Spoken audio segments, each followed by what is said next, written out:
Okay, I'm in the process of changing out my old half shaft and putting in a new one. And the old one here does not have any sort of ABS sensor, I guess it is. It's, you know, which I don't really understand, other than they probably changed the design. But the new one that I just got from the store yesterday came with these teeth on it. I'm going to take those teeth off so I can fit the new one into the 99 GMC Suburban. One other thing it did have on here too was this thing right here, and that went right around in here to keep, I don't know, to keep this from hitting the wheel hub or something. But this came off very easily using a hammer and this lever chisel or whatever you want to call it. But I've been hammering at this thing, rotating it, and it won't come off. So I'm going to go with the triple arm vise. I got to get a ratchet. Okay, real quick here, I'm going to give a description of what I did so far. I'm not going to make this a long video just for lack of time, but I did have to take this suspension piece out, which is mounted right here,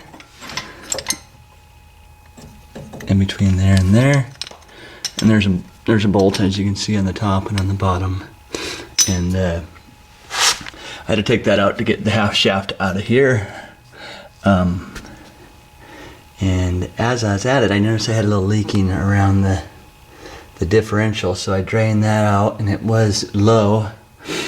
So I'm going to top that up, put this new half shaft in, and I'll let you know how it works. But it's pretty simple. You just have to undo the nut here, which is a big nut. On my particular vehicle, it was a 35 millimeter, and that took a fair amount of force. And then there's the 2, 4, 6 bolts around there that came off the flange. And those were reasonably easy to get off too. And then it's just a little bit of jigging it in and out to get it out of that little housing. But it does come out, it compacts a little bit, and you can twist the flange to fit, to get it around the front housing. That's it. You gotta line these little splines up,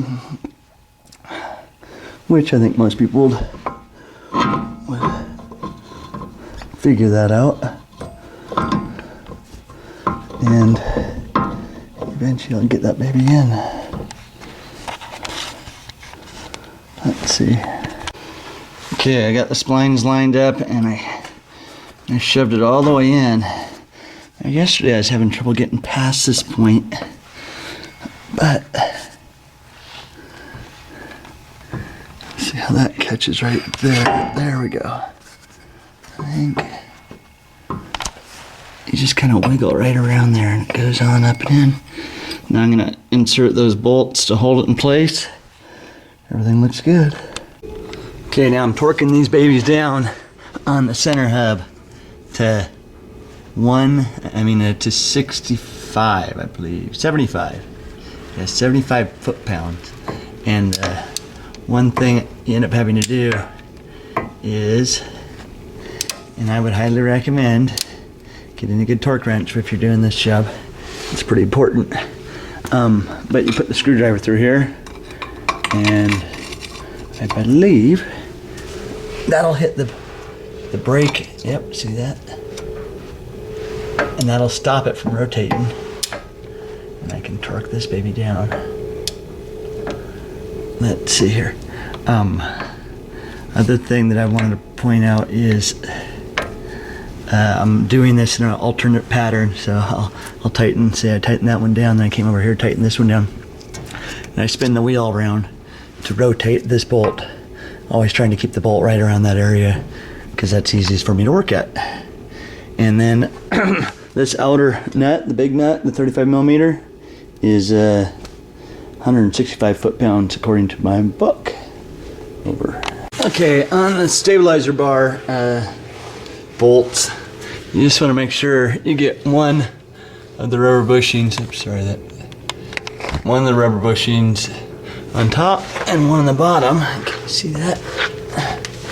Sorry.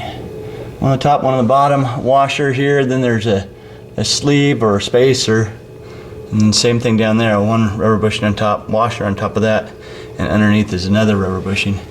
And then tighten that down to 50 foot-pounds. And as you can tell, everything else is good to go. This, my torque bar only goes to 150, so I put it at 150 plus I put an extra 1/8 of a turn on it. And I'm done.